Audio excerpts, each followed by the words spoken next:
Hi guys, welcome to How to Solutions YouTube channel. In today's video, I'm going to show you how you can make your July photo dump trend on Instagram. Before getting into this video, subscribe to our YouTube channel and click on the bell icon. So the first step you need to do is to open Instagram.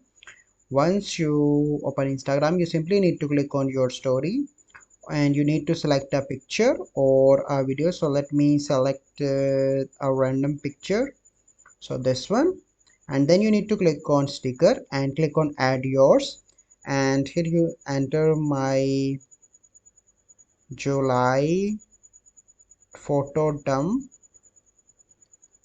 and then you need to click on done, and in the bottom you will see their option of your story.